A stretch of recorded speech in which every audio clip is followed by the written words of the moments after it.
Girls, what was the best flirting technique that actually worked on you? Story 1. It was my first day in middle school, and this kid asked to see my planner. I handed it to him, and he flipped to the contact section and left me his name and number. I'll never forget how smooth he was. Reply 1. I gave some girls a lift in my car, and while driving, I noticed one looking through the glove box. After I dropped them off, I realized that I didn't have any way of contacting them, and never saw them or her again. 8 years later, while cleaning my car, I found an old planner in the glove box. I looked through it and found she had left me her name and number with a little kiss. I rang it, but she had moved. Story 2. He said, "I have a riddle for you." Then he took my hand and traced a line down the middle of my palm. This is a river. It is too wide to jump over, too deep to wade across, too fast to swim across, and too long to go around. There is a bunny stuck on one side of it.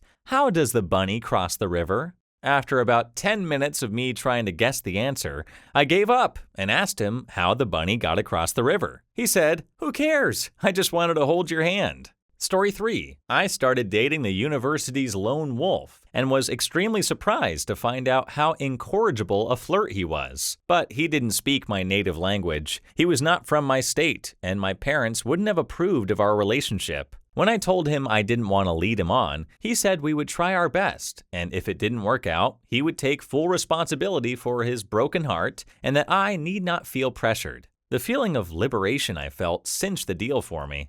Looking back, I am strangely touched by how he, an introvert, had allowed himself to be openly vulnerable in front of me. After 7 years of a solid relationship, which included 3 years of wearing my parents down to accept him, we got married a couple of months ago.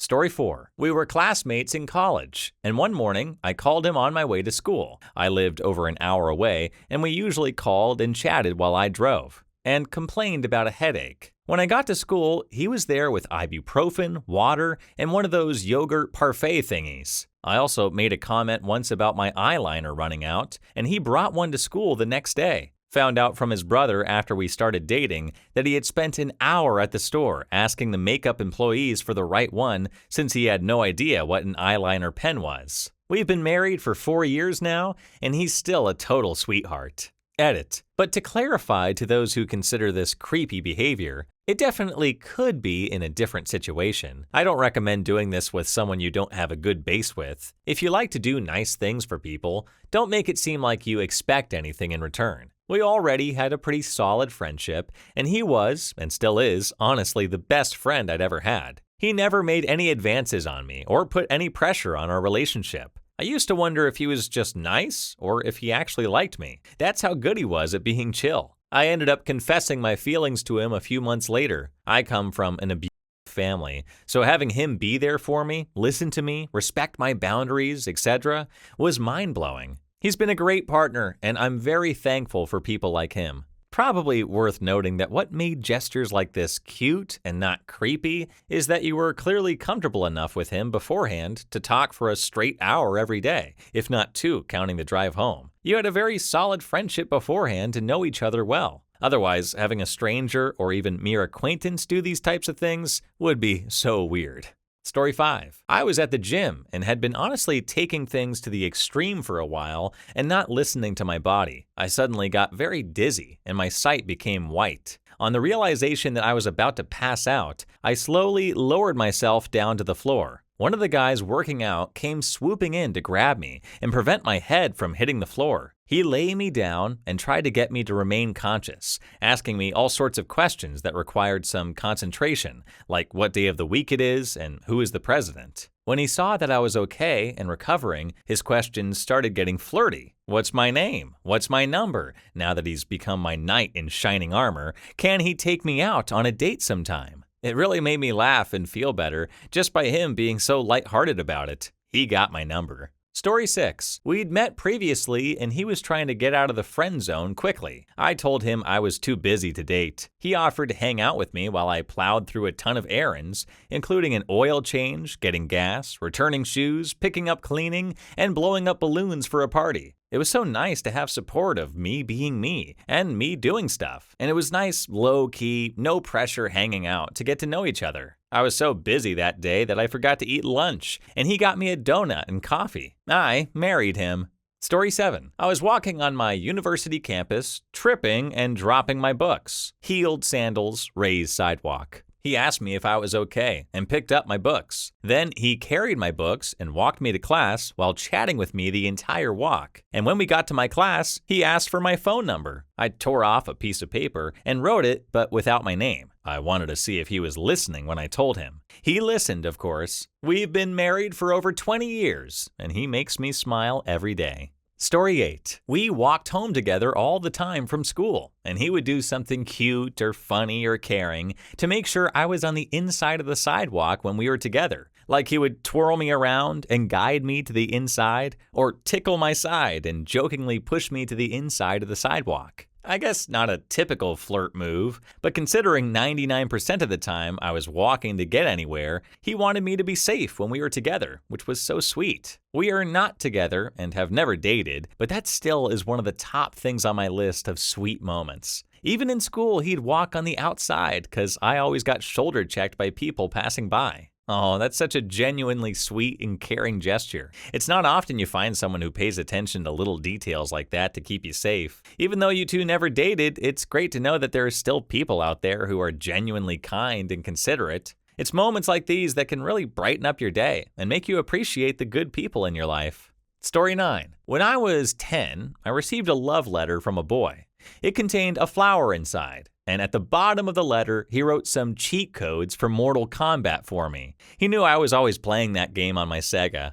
Story 10. I was in Chicago on business, got a horrible migraine, and had to cancel a meeting with a man I had met with for work the day before. I get really bad migraines, really, really bad. After it was over, I had to get a bit of food and something to drink, but it was very late and there was no way I would survive any kind of car or cab ride. He was the only person I knew in town, so I sent him a text to see if he knew of anything in my area that would be safe or open that late within walking distance. He drove 30 minutes across town in the middle of the night to walk me to a 24-hour restaurant and buy me dinner. I've been with him for 11 years now. Story 11. The third time we hung out, I went to his house. We were both in grad school and were talking in his room, but I was exhausted from school and my 2 jobs. I was sitting on his bed and fell asleep. When I woke up, he had put a blanket on me and was playing beautifully on the piano. I was so embarrassed because I had drooled all over his pillow and surprised that he was so kind about the drool and not creepy about me being passed out on his bed. We've been married for almost 4 years now and have been together for 8. Bonus fun fact, his brother didn't believe I existed and accused him of making it up till I met him a year later. I was his first real girlfriend at like 25. Oh, what a heartwarming story. Falling asleep and waking up to him playing piano just shows how considerate and respectful he is. It's lovely that he made you feel comfortable even though you were embarrassed about drooling. It's no wonder you two have been together for 8 years and counting. Story 12. I had a boyfriend who was really into working out and martial arts. I asked him to show me a move, and he swept my feet out from under me, then caught me and kissed me.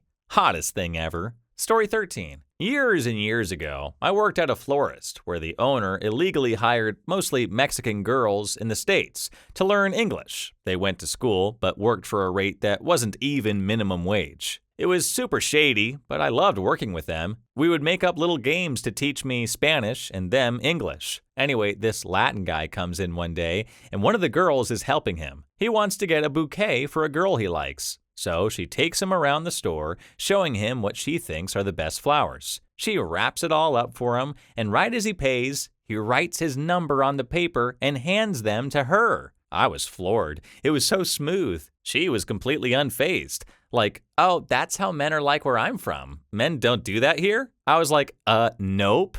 Story 14. In college, my best friend was this guy that I had a flirty friendship with, but we were both dating other people. We lived in the same buildings as each other during our freshman and junior years and spent a lot of time together. But again, we were with other people. During freshman year, we were watching a movie together, and this couple had an epic kiss in the rain, and I offhandedly mentioned I thought it was so romantic. Senior year rolls around, and we're both finally single. We were walking home from a party, it started raining, and he just kind of grabbed me and kissed me and mentioned he had thought about what I said any time it rained. We had a very intense relationship for about a year, and then it kind of ended in disaster, and we haven't spoken since, lol. But pay attention to the little details and things the person you're into likes. Show them you care about them by listening. Story 15. I'm not a girl, but my girlfriend is, and she just about did the smoothest thing on me during our first get-together over some drinks. We were both unsure whether or not it was a date or just people chilling at a bar getting to know each other. She just moved into town and was looking for some company, and I liked her attitude. Over the course of the evening, it became clear that we were at least a bit interested, but she was getting drunk. Being the gentleman I am, I decided not to try anything. However, then she started rubbing my foot, asking whether I like her feet. And I was like, yes, can I have one? She literally gave me one of her shoes and said, I'll pick that one up later this week at your place. Then got up and left. She's currently giggling next to me as we just woke up. What a wonderful lady. Story 16. I am a guy, and I only tried this once. I was at a formal function, and this cute little brunette was sitting at my table. We made eye contact all evening and chatted as best we could with someone sitting in between us. As the evening was winding down, my roommate, who I rode with, was ready to leave and go to a local bar. I went up to the young lady and put my hand gently on her bare back and told her that we were leaving, and I hoped to see her at the bar. I really, truly had never been that forward with anyone before. We have been married now for over 30 years, and she still comments on that moment. So I guess it worked. Story 17. A man walked up to me on the street while I was standing alone and said, Hey, I just saw you from across the way, and I wanted to come over and say hello. I was blown away by your style, and you seem really interesting. I'd love to get to know you. If you're here for the farmer's market, can I walk with you for a bit? Something about his tone and the way he said it was so polite and earnest, I was truly flattered and taken aback. I would have said yes if I wasn't waiting for my boyfriend to go to the farmer's market with. The guy took it like a champ and was very gracious and wished me a good day. I sort of wonder if he does that a lot and what his success rate is because it was very bold. He's literally the only person who's ever asked me out to my face. All my boyfriends and dates have asked me out in some form of text, and I think the art of asking someone out to their face in a polite, friendly way is getting lost. Yeah, it's really refreshing to hear about someone approaching others in such a genuine and respectful way. In a world where a lot of communication happens through text or social media, it's impressive that he had the courage to ask you out in person. It's great that he was so gracious when you mentioned your boyfriend, and he still wished you a good day. It's true. The art of face-to-face interaction is becoming rarer, but this story gives hope that there are still people out there who value genuine connections and are bold enough to make the first move. Story 18. This happened just as my current boyfriend and I got back into contact after a long stint of us being off of each other's radar after I dipped from high school and moved on to college. He and I had been best friends already through high school for a fair amount of time before I f***ed off to college, and I'd always remembered him as being the shy, quiet, timid type. Shortly after I got out of a volatile relationship back in 13, he slides back into my life and hits me with a one-liner that still catches me off guard to this day. Following a much-needed catch-up sesh, he decides to shatter the rapidly approaching awkward silence while managing to recapture the spark of the conversation by dropping an unexpected nuke. He says, "So I'm single now." The outright cockiness, boldness, and complete randomness of that statement alone were enough to both simultaneously shock and impress me. Been together for 6 years, going on 7 in July. Story 19. A friend of mine in college was over 6 foot tall, whereas I'm 5'2". I forget if he asked me to meet him in the library for help or if we ran into each other there, but he said he couldn't figure out one of the computer search systems. This was in 1997, so they were still pretty clunky. I agreed to show him how to use it, and as he took a seat in front of a computer, he casually said, "You know, if we were dating and I wanted to kiss you, I could just sit down and it'd be the perfect height." Because I was stupidly fixated on a mutual friend of ours at the time, I didn't go for it. My reply was that this was the wrong set of computers, and the computers he needed were over there, which was true. And we went to those other computers, I helped him out, and we were never awkward after that. I've thought about this a lot over the years. He kept it very casual, so it wasn't a big deal, and it didn't feel like he was putting me on the spot. The way he worded it, I didn't actually have to reject him outright, since I was able to just talk past it. To this day, I appreciate that it was smooth, but not uncomfortable. Of any of the flirting I've been on the receiving end of, that was my favorite, and I wish I'd given him a shot. Story 20. Not flirting. We're both flirty by nature and had both recently sworn off romantic relationships. We'd gone to high school together, but weren't well acquainted, just ended up being Facebook friends. I wanted to go kayaking, but couldn't get them on my roof myself. Put it out there as he comes over and loads up my car. We spend weeks kayaking and just hanging out while being friends. Nothing flirty or romantic about it. One day he bought me lunch, and I was suspicious that maybe this was a date. But I didn't want to ruin things, so didn't bring it up. I got used to having him around, and didn't really want him to leave, but my condo wasn't big enough for both of us. So then we bought a house together, and he asked me to marry him. And I was all, "You're my fiancé? I didn't even know you were my boyfriend." Been married a little over a year, and our baby is due in the next couple of weeks. Story 21. My now fiancé and I matched on Tinder. My bio said something about the music I liked and that I'm a gamer. And his first line was, "A woman who likes punk rock, plays video games, and only lives a mile away? This must be a trap." I ignored him because I had just gone on a bunch of bad dates and Christmas was approaching, and I just didn't want to deal with it. After the holidays, he messaged again, "Nah, if this was a trap, you would have sprung it already." I don't know why it made me laugh, but we've been together ever since. Please leave your story down below in the comments. I would absolutely love to make a video about them in the future. And also don't forget to like and subscribe. And until next time, peace.